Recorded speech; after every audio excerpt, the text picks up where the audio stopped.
नमस्कार, मैं हूं मनीषा झा। आशा के इस प्रोग्राम में आपका बहुत बहुत स्वागत है। आज गुप्त नवरात्रि का चौथा दिन है। ऐसे में इसकी पूजा की विधियों के बारे में बताने के लिए हमारे साथ मौजूद हैं आचार्य मोक्षित जी।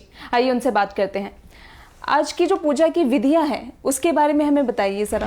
हरि ओम दुर्गे स्मृता हरसि भीतिमशेषजन्तो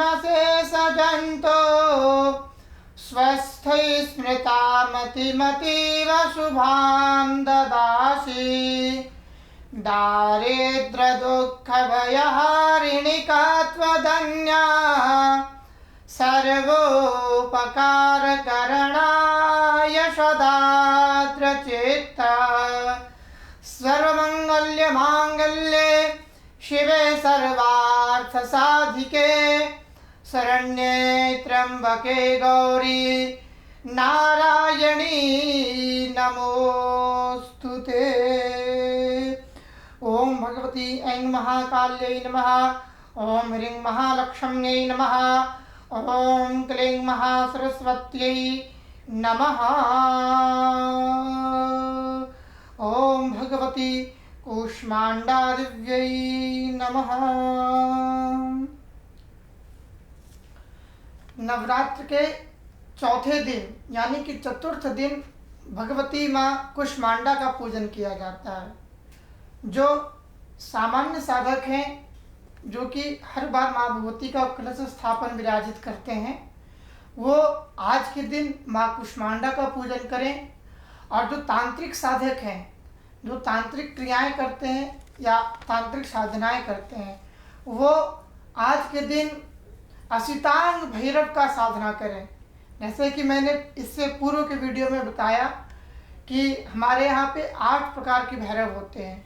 तो आप आज के दिन असितांग भैरव की आप साधना करें। तांत्रिक लोग, अगर आप आज के दिन उनकी साधना करते हैं तो आपको अन्य दिन के मुकाबले आपको आज के दिन विशेष रूप से साधना करने की फल की प्राप्ति होगी। आचार्य जी, हमें ये बताइए कि आज की जो पूजा है उसकी क्या महत्ता है आम लोगों के जीवन में।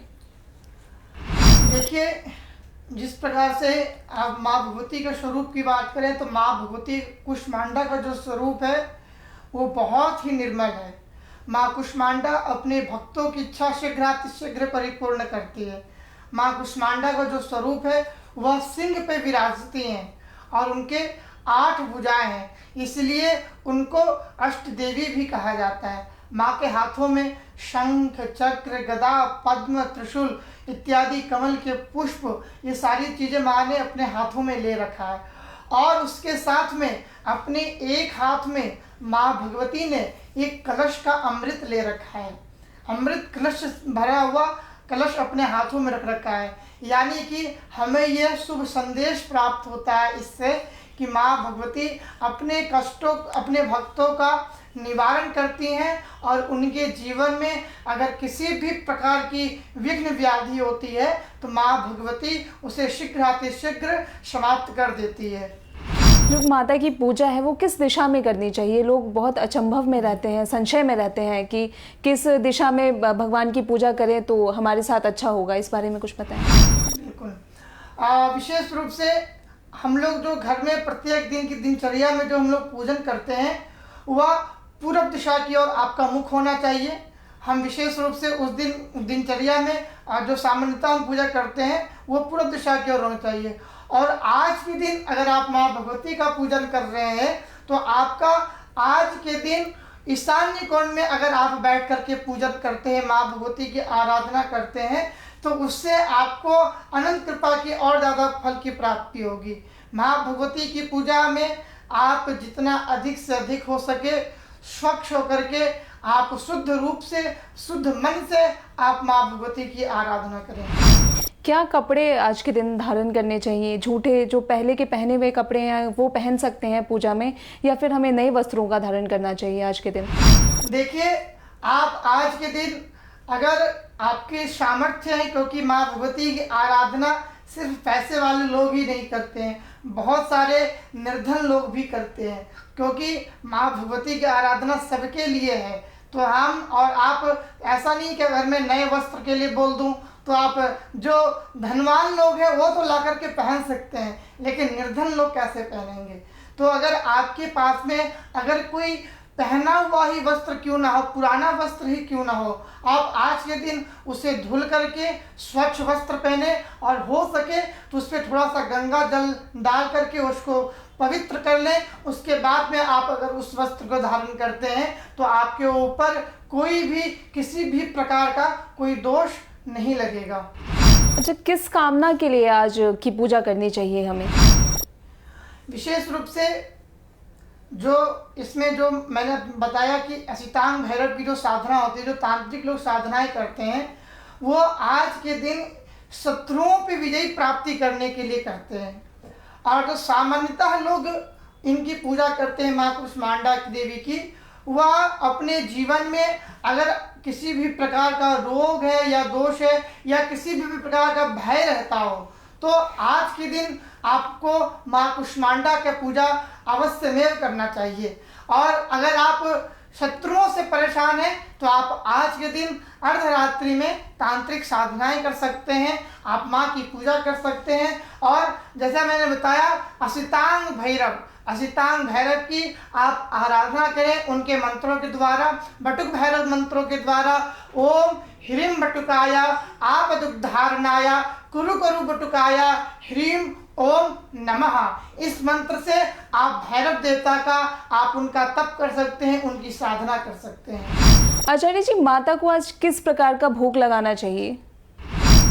देखिए, माँ को तो आप अगर कुछ भी अर्पण करते हैं तो माँ उसको स्वीकार करती है, क्योंकि दुर्गा सप्तशती में बोला गया है कुपुत्रो जायेता क्वचिदपि कुमाता न भवति।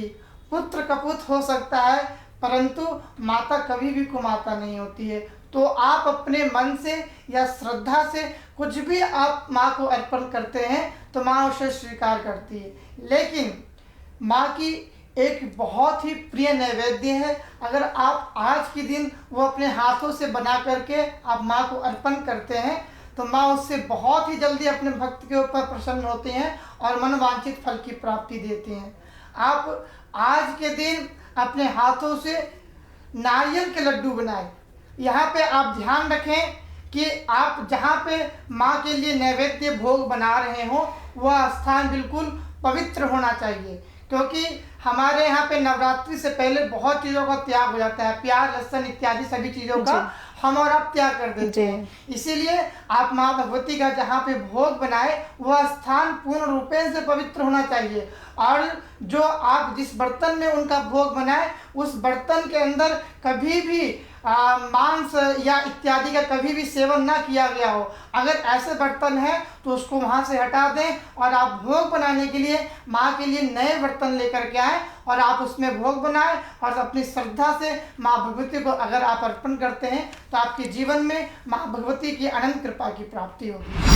अच्छा आचार्य जी, कहा जाता है कि जो प्याज और लहसुन है वो उसको घर के किसी भी कोने में नहीं रखना चाहिए जब तक नवरात्रि होती है। जी बिल्कुल। तो इसके बारे में कुछ हमें बताएं। जी बिल्कुल, क्योंकि यह हमारे जो शास्त्रों में अगर प्याज लहसुन खाना निषेध बताया गया है तो वो इसलिए बताया गया है क्योंकि हम जो साधनाएं होती हैं वह मन को शांत करके साधनाएं होती है। अगर हम प्याज लहसुन का सेवन करते हैं तो वह बहुत ही गर्म होता है, तो वह हमारे शरीर में गर्माहट को देता है जिससे कि साधना आप नहीं कर पाएंगे। अगर आप एक साधक हैं, अगर आप माँ भगवती की उपासना करते हैं तो इसलिए उसको निषेध बताया गया है। तो इसीलिए आप उस चीज़ को जब नवरात्रि प्रारंभ हो उसके एक दिन पहले ही अपने घर से हटा दें या उससे पहले ही उस चीज़ को खत्म कर लें तो ज़्यादा उत्तम होगा। चलिए आचार्य जी, बहुत बहुत शुक्रिया हमारे साथ जुड़ने के लिए। तो आस्था के प्रोग्राम में फिलहाल के इतना ही। आस्था से जुड़ी और भी जानकारियों के लिए बने रहिए एबीएन न्यूज़ के साथ।